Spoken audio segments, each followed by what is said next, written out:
सभी का बहुत स्वागत है और मैं हूं आपके साथ में अमनदीप।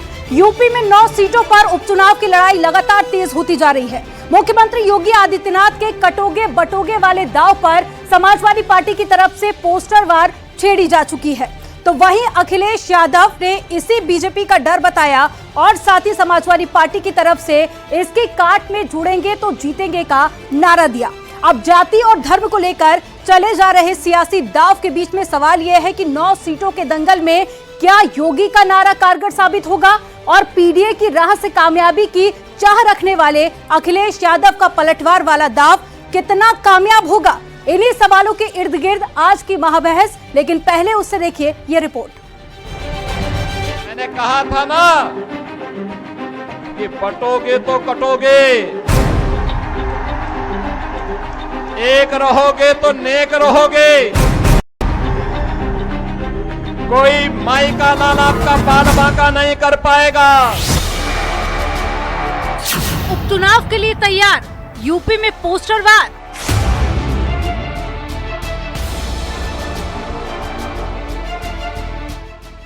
यूपी की सियासी लड़ाई नारों से गरमाई। समाजवादी पार्टी के लोग वातानुकूलित कक्षों में बैठ करके नेतागिरी करते हैं और इनका प्रदेश की जनता से कोई मतलब नहीं है। 9 सीट का दंगल, काम करेगा योगी मंत्र। मैंने कहा था ना कि बटोगे तो कटोगे, एक रहोगे तो नेक रहोगे। कोई माई का लाल आपका बाल बांका नहीं कर पाएगा। अखिलेश का पलटवार, सपा कितनी तैयार। पीडीए की ताकत से घबरा करके ये नारा निकाला गया है और ये किस लैब में तैयार हुआ है और सबसे सुटेबल व्यक्ति कौन हो सकता था, उसके लिए हमारे मुख्यमंत्री जी को आगे लाया गया। कटेंगे बटेंगे वर्सेस जुड़ेंगे जीतेंगे।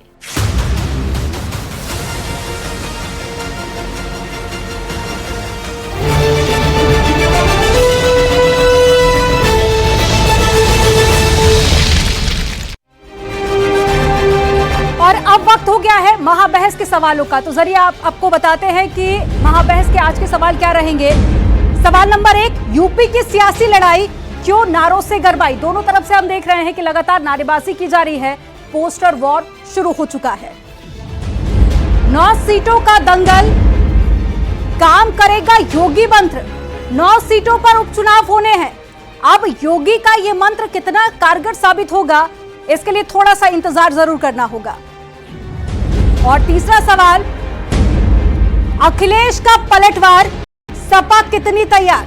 अखिलेश यादव की तरफ से लगातार पलटवार किए जा रहे हैं, लेकिन अब सवाल यह है कि समाजवादी पार्टी उपचुनाव के लिए कितनी तैयार है। तो हमारे साथ खास मेहमान जुड़ गए हैं। राजेश चौधरी जी जुड़ गए हैं, प्रवक्ता है बीजेपी से। मनीष सिंह जी जुड़ गए हैं, प्रवक्ता है समाजवादी पार्टी से। तमजीद अहमद जी जुड़ गए हैं, कांग्रेस से प्रवक्ता है। डॉक्टर परमवीर जुड़ गए हैं, राजनीतिक विश्लेषक हैं। और साथ ही राजेश पासवान जी जुड़ गए हैं, दलित चिंतक हैं। आप सभी का बहुत स्वागत है। शुरुआत मनीष जी आप ही के साथ में मैं करूंगी।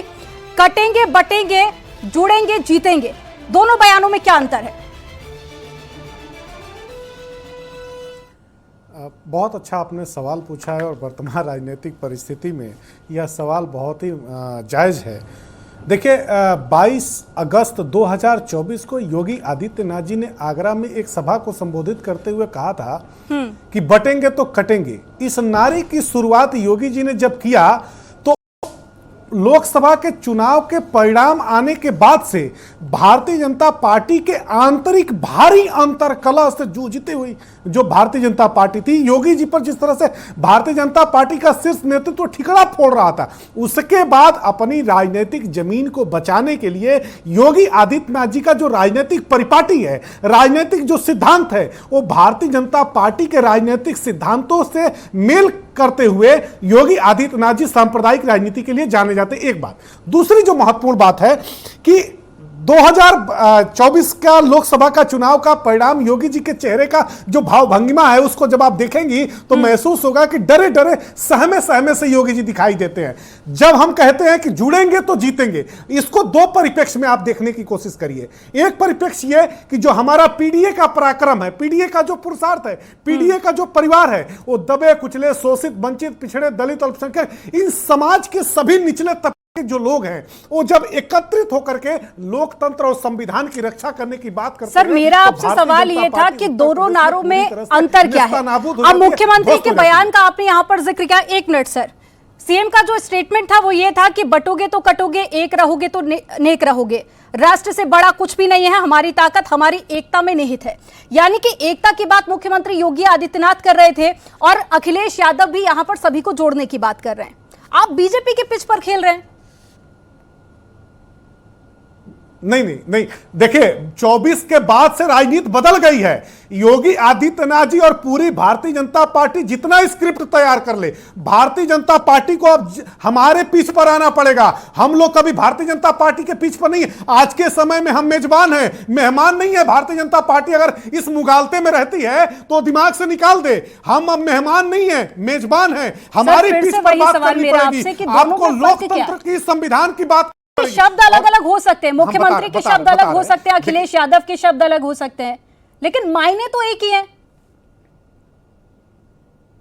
देखिए अमनदीप जी, भारतीय जनता पार्टी के लैब से जो नारा निकलता है वो सांप्रदायिक राजनीति को मजबूत करता है, धार्मिक उन्माद की राजनीति को मजबूत करता है। और हमारे यहां जो नारा बनता है वो एकता की, अखंडता की, समरसता की, समानता की, समता की बात करता है। और हम लोग तो समाज के सभी वर्गों को, पंथों को, भाषाओं को लेकर के चलने वाले लोग हैं। और अमनदीप जी 5 सेकंड हम चाहेंगे, योगी आदित्यनाथ जी ने 2022 में एक निजी चैनल के इंटरव्यू में कहा था, अभी आज योगी जी ने एक बयान दिया है कि दुर्योधन और रावण का जिक्र करते हुए वो उसका जवाब मैं लूंगी बीजेपी से। लेकिन सर, शिवपाल यादव का भी एक बयान आया है, उन्होंने कहा ना बटेंगे ना कटेंगे, और जो ऐसी बात करेगा वो बाद में पिटेगा। अगर आप यहां पर शब्दों को हाश मान रहे हैं मुख्यमंत्री की, तो शिवपाल यादव के बयान पर फिर आपका क्या रिएक्शन है? अरे देखिए ना, देखिए जनता की जो मार होती है ना वो लोकतंत्र में अपने सर, इस तरह की बातें आप करते हैं, फिर बीजेपी आपको गुंडों की पार्टी कहती है। लोकसभा के परिणाम में दिखाई दिया। और अमनदीप जी बस 5 सेकंड, बहुत छोटी एक बात याद आ गई, बस आपको खत्म करूंगा। भारतीय जनता पार्टी के लोग इस समय इतनी चिंता में हैं, इतना चिंता में हैं कि आज उनके हाथ से सत्ता फिसलती हुई दिखाई दे रही है। इसीलिए तमाम तरह के अनर्गल बातें, मैं जो बात कहना चाह रहा था, एक निजी चैनल के इंटरव्यू में योगी आदित्यनाथ जी ने कहा कि मुझे ऐसे अपने कुर्ते को संभालते हुए उन्होंने कहा था कि मुझे छत्री होने पर गर्व है। जातियों की बात किसने किया? धर्मों की बात किसने किया? पंथों की बात किसने किया? भाषाओं की बात किसने किया? ये भारतीय जनता पार्टी के लोग करते हैं। समाजवादी लोग समता मूलक समाज की स्थापना के लिए समानता और एकता की बात करते हैं। और हमारे जो लोहिया जी थे, नेताजी थे, डॉक्टर भीमराव अंबेडकर जी थे, और अब आदरणीय अखिलेश यादव जी, हम लोगों ने जिनके नेतृत्व में जो समाजवादी विचार की अवधारणा है, समाज को और देश को बहुत ही। सर, एक ही सवाल मैंने आपको कई बार पूछा, लेकिन उसका जवाब आप नहीं दे पाए। चलिए राजेश चौधरी जी के पास भी चलते हैं, बीजेपी से प्रवक्ता है। राजेश जी, कई सारे आरोप मनीष सिंह ने भारतीय जनता पार्टी पर लगाए, उन सभी सवालों का आप जवाब दीजिएगा। और रावण और दुर्योधन को लेकर राजनीति काफी ज्यादा गरमाई हुई है, तो रावण कौन है और दुर्योधन कौन है? देखिए, जो आपका विषय बटेंगे तो कटेंगे, सबसे पहले उस पर मैं बोलना चाहूंगा, ये ठीक ही तो कहा है योगी जी ने। जब जब हम बटे, जहां जहां हम कटे, हमारे अंदर विभाजन हुआ है, वहीं हमको काट दिया गया है। आप देखिए बंगाल के अंदर क्या हालत है हिंदुओं की। वहां पे महिलाएं सिंदूर नहीं लगा सकती, वहां आप टीके नहीं लगा सकते, वहां आप कलावा नहीं बांध सकते। मंदिर के अंदर यदि घंटी बजती है तो दिक्कत होती है मस्जिद वालों को, क्या आप यहाँ घंटी नहीं बजा सकते? हमारे घर में आवाज जाती है। ये आगाह कर रहे हैं वो कल के लिए कि ये जो सत्ता की राजनीति करने वाले लोग हैं, समाजवादी पार्टी के लोग, ये वोट के लिए ये कर रहे हैं, मरवा देंगे आपको ले जाकर के। ये क्यों समानता की बात नहीं करते? बहराइच के अंदर क्या हुआ देखा नहीं आपने? केवल वो तो धार्मिक यात्रा निकाल रहे थे, एक भाई को किस तरह से गोदा गया, कितनी गोलियां उसके अंदर मारी गई, उसके नाखून खींच लिए गए। ये गंगा जमुनी तहजीब है क्या? बांग्लादेश के अंदर क्या हुआ पूरी दुनिया ने देखा, किस तरह से हिंदुओं के ऊपर अन्याय और अत्याचार हुए। कश्मीर के अंदर क्या हुआ, रातों रात मस्जिदों से बांध दी जाती थी कि या तो कश्मीर छोड़ दो, जवान बेटियों को छोड़ जाओ, नहीं तो आपके साथ क्या बर्ताव होने वाला है वो सब पूरे देश और दुनिया ने देखा। इसके लिए कोई प्रमाण की आवश्यकता नहीं है। हम बटेंगे तो निश्चित रूप से कटेंगे, ये और इनको भी नहीं छोड़ने वाले हैं। जो समाजवादी पार्टी के लोग इसकी वकालत कर रहे हैं उनको भी नहीं छोड़ने वाले हैं। और जहां तक बात पीडीए की कर रहे थे, समाजवादी सबका साथ सबका विकास की बात करती थी, अब बटेंगे तो कटेंगे के नारे देने की क्या जरूरत है? एकजुट करने सबका की साथ बात कर सबका रहे विकास, हैं। या फिर आप उत्तर प्रदेश में परफॉर्मेंस काफी अच्छा नहीं रहा भारतीय जनता पार्टी का, इसलिए इस तरह के नारे देने की जरूरत पड़ गई है। हम तो सबको एकजुट करने की बात कर रहे हैं। वहां तो गर्दन उतार दे रहे हैं। राजस्थान के अंदर कन्हैया की गर्दन वो किसने उतारी थी जी? उसने कोई बहुत बड़ा पाप कर दिया था क्या? ऐसी अनेक घटनाएं। हम तो कह रहे हैं आप संगठित रहिए, समय से संभल जाइए। और देश का बंटवारा किस आधार पर हुआ था? धर्म के आधार पर मुसलमानों को दिया था पाकिस्तान। और अंबेडकर जी की किताब पढ़िए, अंबेडकर जी संविधान के रचयिता हैं। उन्होंने लिखा कि 100% आबादी का पलायन वहां होना चाहिए, मुसलमान पाकिस्तान में चले जाए और हिंदुस्तान में हिंदू रहे। ये बयान मुख्यमंत्री योगी आदित्यनाथ की तरफ से काफी पहले दिया गया था। उसके बाद में हमने देखा कि हरियाणा में काफी भुनाया गया और हरियाणा में भारतीय जनता पार्टी को जीत भी मिली। क्या ये भी एक कारण है कि जहां जहां पर इलेक्शन होने हैं वहां पर इस नारे को अलग अलग प्लेटफॉर्म देख रहे हैं कि उठाया जा रहा है? जहां पर मुख्यमंत्री योगी आदित्यनाथ पहुंच रहे हैं, इससे पहले हमने महाराष्ट्र में भी देखा, उन्होंने इसी नारे का जिक्र किया। उत्तर प्रदेश में भी बाय इलेक्शन होने हैं, उत्तर प्रदेश में भी इस नारे को लेकर काफी ज्यादा चर्चाएं हो रही हैं, जगह जगह पर होर्डिंग्स भी लगाए गए हैं। देखिए, हमारे देश के अंदर चुनाव तो हर वर्ष होते रहते हैं। दिन में वो साल में 1-2 बार हर राज्य में कहीं न कहीं चुनाव हो गए। कभी उपचुनाव होता है, कभी आम चुनाव होता है, कभी नगर पालिका का चुनाव होता है, कभी ग्राम सभा का, पंचायतों का चुनाव। और इसको चुनाव से मत जोड़िए, ये आने वाले खतरे को आगाज कर रहे हैं वो। तो क्या होने वाला है देश के अंदर, और ये सब लोग यही लोग कराएंगे। आज मंदिर को तोड़ने की बात करते हैं। राम मंदिर 500 साल के बाद बनाया है, और क्या कितने लोगों की भावनाएं जुड़ी हुई। वो कहते हैं कि हम जब पावर में आएंगे इस मंदिर को तोड़ देंगे। आज कह रहे हैं, आज के समय बैठ करके वो। और जहां तक पीडीए की बात कर रहे थे समाजवादी पार्टी के प्रवक्ता हमारे मित्र, पीडीए का मतलब क्या है जी? परिवार डेवलपमेंट अलायंस। केवल मुलायम सिंह यादव जी के आप जिस परिवारवाद का यहाँ पर जिक्र कर रहे हैं, उस पीडीए का समाजवादी पार्टी को उत्तर प्रदेश में सर बहुत फायदा मिला है। लौटूंगी आपके पास में, लेकिन कांग्रेस प्रवक्ता का रुख कर लेते हैं। तंजीम जी हमारे साथ में जुड़े हुए हैं। Sir, Congress party by election में समाजवादी पार्टी का समर्थन कर रही है, लेकिन उत्तर प्रदेश में हम देख रहे हैं कि पोस्टर वॉर काफी ज्यादा जोरों पर है। कांग्रेस पार्टी का क्या स्टैंड है? देखिए, नमस्कार, और सारे पैनलिस्ट साथियों को नमस्कार। लोकतंत्र, हरिशंकर परसाई ने एक कहावत कही थी कि अगर लोकतंत्र में जो शर्म करने की बात है वो गर्व करने की बात बन जाए तो समझ लीजिए लोकतंत्र बहुत अच्छा चल रहा है। और आज भारतीय जनता पार्टी की जो हालत है, मानसिक दिवालियापन जो हो चुका है इस वक्त, वो अभी इनके प्रवक्ता के मुंह से आप सुन रहे थे। 10 साल हो गया इनको सत्ता शासन में आए हुए, आज भी ये हिंदुओं को डरा रहे हैं, मुसलमानों को घबरा रहे हैं, ये कर रहे हैं, वो कर रहे हैं। कुछ तो बात कर लो विकास की भाई। कौन रोक रहा है आपको विकास करने से? किसने रोका आपको 10 साल? अब एक बात समझिए, बहुत महत्वपूर्ण बात मैं कहने जा रहा हूँ, बहुत गंभीर बात कहने जा रहा हूँ। आपको डॉट्स कनेक्ट करने पड़ेंगे। ये बटेंगे और कटेंगे का नारा आया कैसे? देखिए, अभी 1 महीने पहले मैं आपको लेके चलूंगा, तो अगर आपने देखा होगा तो आपने सुना होगा कि किस तरीके से केशव प्रसाद मौर्य योगी जी के बीच में किस तरीके से तलवारें निकली हुई थी। दिल्ली और उत्तर प्रदेश के बीच में किस तरीके से वाक युद्ध चल रहा था। आरएसएस किस तरीके से भारतीय जनता पार्टी के ऊपर लगातार आरोप लगा रहा था। भारतीय जनता पार्टी किस तरीके से अपने लोगों से घिरी हुई थी। तो ये नारा जो इन्होंने दिया है, ये अपने लोगों के लिए इन्होंने नारा दिया है कि बटेंगे तो ये जो देश को लूट रहे हैं हम लूट नहीं पाएंगे। जो भारतीय जनता पार्टी लगातार ये समझाने का प्रयास कर रही है अपने लोगों को, अपने जो भारतीय जनता पार्टी के कार्यकर्ता हैं, जो कुछ बिजनेसमैन जो इस सरकार को चला रहे हैं, उनको समझाने का प्रयास कर रही है कि राहुल गांधी जी पिछड़े SC ST लोगों के हक और हुकूक की बात कर रहे हैं। अगर आप लोग बट गए तो SC ST OBC जो 90% जो आबादी है, पिछड़ा, गरीब, किसान, वंचित जो भी है, उनको हक और अधिकार मिल जाएगा। ये समझाने का प्रयास जो राहुल गांधी जी लगातार कर रहे हैं और देश की जनता उस चीज को समझ रही है। तो जो बटेंगे और कटेंगे का नारा दिया गया है, लेकिन सर कांग्रेस पार्टी तो काफी पहले से कोशिश कर रही है ना, जनता से जुड़े कई मुद्दे भी कांग्रेस पार्टी की तरफ से उठे हैं, फिर उतने वोट परसेंटेज नहीं आए कांग्रेस के पास में। क्या कारण है कि आप लोग मुद्दे तो उठाते हैं लेकिन जनता उसको समझ नहीं पाती है? मैडम आप देखिए, अयोध्या तक की सीट नहीं बचा पाए। जिस अयोध्या के जरिए इन्होंने पूरे हिंदुस्तान के अंदर चुनाव लड़ा, वो चुनाव तक हार गए। मिल्कीपुर में चुनाव कराने की हिम्मत नहीं करा पाए। 9 सीटों पर उपचुनाव होना था, 6वें महीने में चुनाव करा पाए, क्योंकि संवैधानिक बाध्यता थी, इस वजह से करा पाए।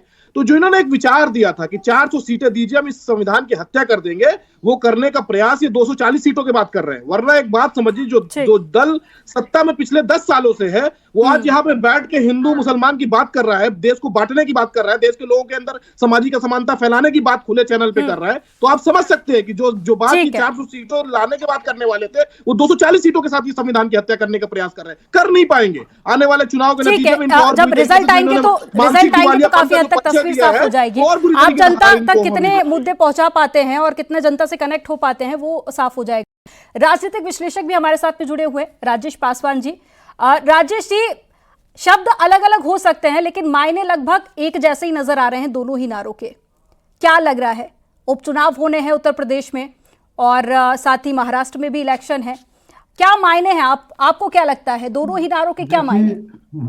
देखिए, राजनेताओं के शब्दों के अर्थ अलग अलग होते हैं, उनके मायने दिखते कुछ और हैं, होते कुछ और हैं। और ये पूरी तरह से स्पष्ट है कि ये सिर्फ चुनाव जीतने के लिए ही इन शब्दावलियों का इस्तेमाल किया जा रहा है। अगर ये बटेंगे तो कटेंगे में और जुड़ेंगे तो जीतेंगे, दोनों का मकसद एक ही है कि अपनी आने वाले विधानसभा चुनाव में अपनी जीत सुनिश्चित की जाए। आप देखिएगा, और जैसा समाजवादी पार्टी के प्रवक्ता जी ने बताया कि किस तरह से इस तरह का ध्रुवीकरण करने की कोशिश की जा रही है, लेकिन चुनावी रणनीति में देखिए कि वोट कटने के कारण ही कुछ लोगों की जीत सुनिश्चित होती है और कुछ लोगों की हार सुनिश्चित होती है। जो विपक्ष ऐसे कई जगहों पे जब उनके वोट बढ़ जाते हैं तो उनके प्रत्याशी हारते हैं। और वोटों को जोड़ने के लिए कि अलग अलग ध्रुवीकरण से, अलग अलग जातियों से, अलग अलग जॉर्गन से, साम दाम दंड भेद सभी तरीके अपना करके एक एक वोट जोड़ करके और कैसे लोग जीतते हैं, और जीतने के बाद कई बार तो दूसरे जीते हुए पार्टियों को भी तोड़ करके अपने पास मिला लेते हैं। तो सारा कुछ राजनीतिक उसके लिए। लेकिन एक चीज और मैं कहना चाहूंगा, इधर हाल के दिनों में ये बहुत अच्छी बात हुई है कि एकता स्थापित करने की बात हो गई है। मंशा भले इसकी जितनी खराब हो, अगर ये अच्छी मंशा है तो मेरा सवाल यह है कि समाज के बांटने वालों के प्रति ठीक है क्या कार्रवाई हो रही है? जो लोगों के संसाधनों की हकमारी कर रहे हैं, जो अनुसूचित जाति, जनजाति और बहुजनों के संसाधनों की हकमारी कर रहे हैं, उनके साथ क्या बर्ताव किया जा रहा है, क्या सलूक किया जा रहा है? जब तक एक होने का मतलब यह है कि संसाधनों में सबका प्रतिनिधित्व हो, लेकिन ऐसा नहीं हो रहा। सबका साथ, अपना विकास और कौन करे विश्वास, ये आज के एक बहुत मजबूत नारा बन गया है। इस वजह से लोग जीतेंगे तभी जीतेंगे, आपसे जुड़ेंगे तभी जुड़ेंगे जब आप उनके हित भी जुड़ेंगे और उनके अधिकारों के रक्षा भी। ठीक है सर, डॉक्टर परमवीर भी हमारे साथ में जुड़े हुए हैं, राजनीतिक विश्लेषक है। परमवीर जी का रुख कर लेते हैं। परमवीर जी, वही डिस्कस कर रहे हैं कि शब्द अलग अलग हो सकते हैं लेकिन मायने एक ही हैं। लेकिन अच्छी बात यह है कि इस बार दोनों ही पार्टियां सभी को साथ लेकर चलने की कोशिश कर रही हैं। क्या लगता है कौन सी पार्टी को फायदा हो सकता है? संदीप जी, वैसे हमें देखना होगा। देखिए, जो लोग इतिहास से कुछ सीखते नहीं है वो इतिहास को दोहराने के लिए बाध्य होते हैं, ये अंग्रेजी की सेइंग है। तो इसमें देखना क्या होगा, भारतीय राजनीति के अंदर वन लाइनर्स या नारों का बहुत बड़ा महत्व रहा है। इन्होंने तमाम भारतीय राजनीति की दशा को बदला। 1971 में कांग्रेस पार्टी लाती है कि गरीबी हटाओ का नारा लाती है, वो आज तक चर्चा है, और गरीबी न हटाओ के नारे के ऊपर पूरा चुनाव लड़ा जाता है और अच्छी जीत मिलती है। विडंबना देखिएगा, लेकिन होता कुछ नहीं है, नारा सिर्फ खोखला था। 1977 में वही नारा आता है कि इंदिरा हटाओ देश बचाओ। इंडिया शाइनिंग का नारा हमने देखा है, इस बार 400 पार का नारा भी हमने देखा था।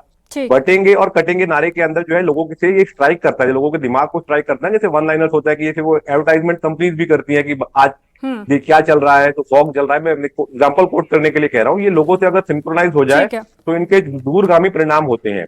हमें भूलना नहीं होगा। देखिए, अभी बार बार बात की जाती थी, इंदिरा जी का नारा एक और था, मैं याद करता हूँ उसको, कि ना जात पे ना पात पे मोहर लगेगी हाथ पे, इंदिरा जी की बात पे। आज वही कांग्रेस पार्टी अपनी पिच बदल के दोबारा से अपना क्या जाति जाति पूछ रहे हैं। वहां पर होता क्या है, विचार और व्यवहार में समानता ना होना, यही दूरता होती है।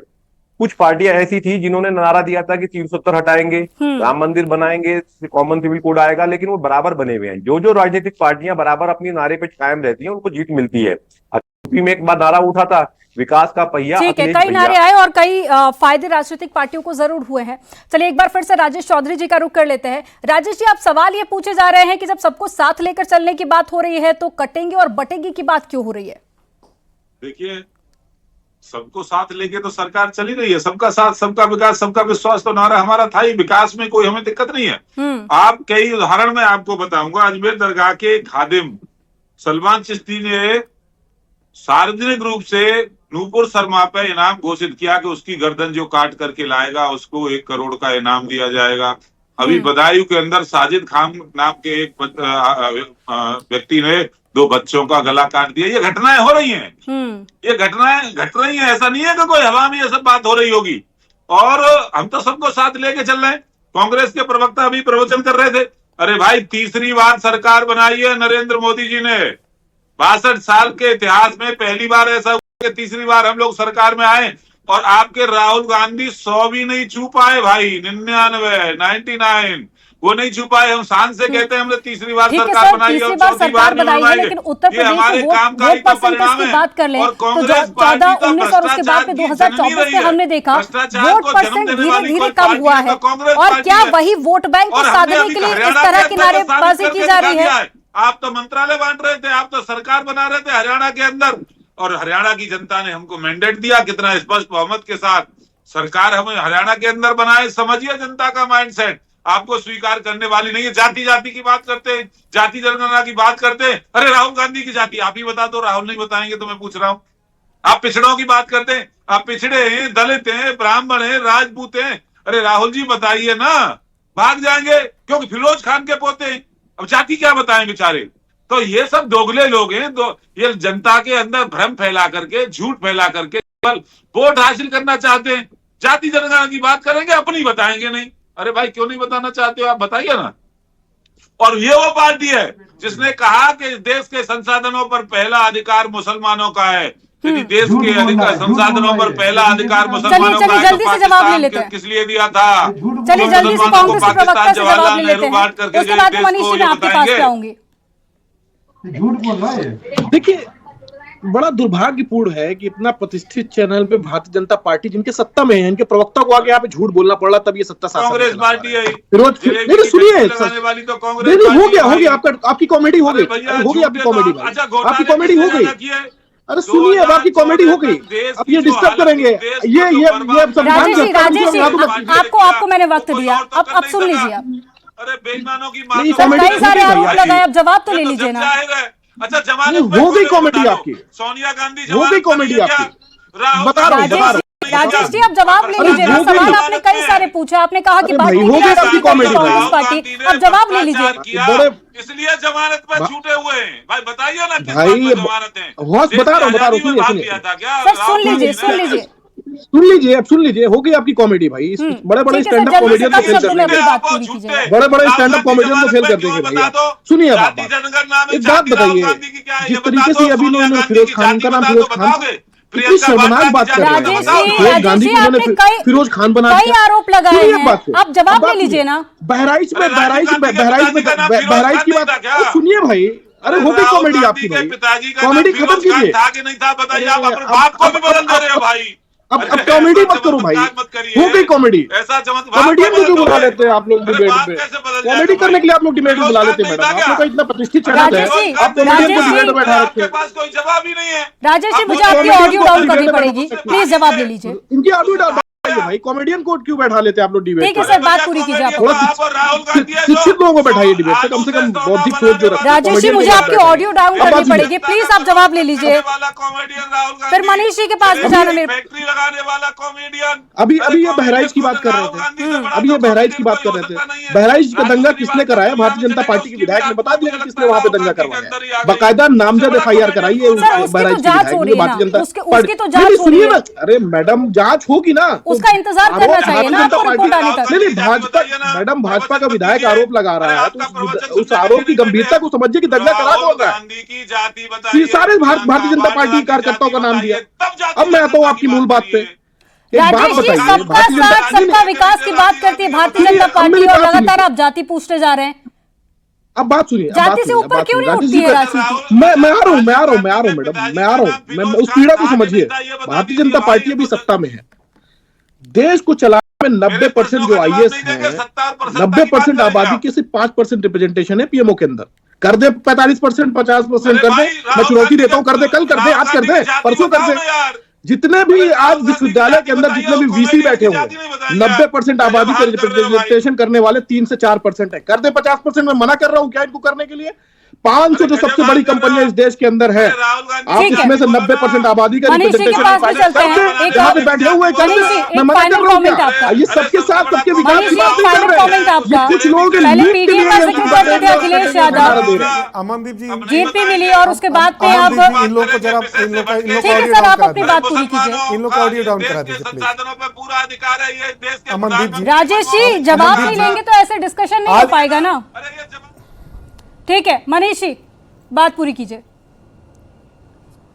अमनदीप जी, भारतीय जनता पार्टी की लंपटई और लफंगई देखिए। एक टीवी चैनल पर बैठ करके भारतीय जनता पार्टी के प्रवक्ता महोदय राहुल गांधी को दोगला शब्द इस्तेमाल करके उनका संबोधन कर रहे हैं। अब आप सोचिए अमनदीप जी कि आप जैसे वरिष्ठ पत्रकार के सामने देश के एक नेता के बारे में भारतीय जनता पार्टी के प्रवक्ताओं की मंशा को समझिए, एक बात। दूसरी जो महत्वपूर्ण बात है, भारतीय जनता पार्टी के लोग विकास पर अब बात नहीं करते हैं, जातियों और धर्मों पर इसलिए बात करते हैं कि भारतीय जनता पार्टी अब जनता की नजर में वो राजनीतिक दल बन चुका है जिसने विकास के नाम पर जनता से वोट तो लिया, लेकिन जनता का वोट लेकर के जनता के लिए कोई काम नहीं किया। योगी आदित्यनाथ जी अपने बयान के बारे में जब जिक्र और एक फाइनल अभी कोई बात कह देंगे बुरा लग जाएगा। ठीक है, समय बहुत ज्यादा हो गया। कोई बात कह देंगे बुरा लग जाएगा आपको। परमवीर जी एक कंक्लूडिंग रिमार्क। सर अभी बुरा लग जाएगा, मैं बोल दूंगा तो मैं बोल दूंगा परमवीर तो जी बुरा एक लग जाएगा कंक्लूडिंग आपको। रिमार्क आपका। सर समय कम है मेरे पास। परमवीर जी देखिए, नारा अगर जो दिया गया है, नारा धार पकड़ने के लिए दिया जाता है। बटेंगे तो कटेंगे के नारे का अगर हम मतलब समझना होगा हम लोगों को कि अगर वोट बैंक के तरीके जनता को ट्रीट नहीं करना है। बार बार बात की जाती है कि एक वोट बैंक के तरीके से आपने जनता को बहला रखा है, तो ऐसे नहीं काम चलेगा। जनता बहुत समझदार होती है, ऐसे वन लाइनर को सुनती है, समझती है, लेकिन वोट अपनी मर्जी से करती है। हमें बार बार ये बात समझनी होगी। देखिए, देश के अंदर बहुत सारी चीजें, बहुत पानी बह चुका है पुल के नीचे से, यानी कि जनता अब समझदार हो चुकी है और फाइनल जो फैसला होगा वो जनता का होगा। और उत्तर प्रदेश में भी बाय इलेक्शन होने हैं, उससे पहले महाराष्ट्र में भी इलेक्शन होंगे। लेकिन अब वार जो हम देख रहे हैं, पोस्टर वार दोनों ही पार्टियों की तरफ से काफी तेज हो चुका है। लेकिन अब ये जनता तय करेगी कि उपचुनाव में वो किसे जिताती है। महाबहस में फिलहाल इतना ही। आप देखते रहिए News 18।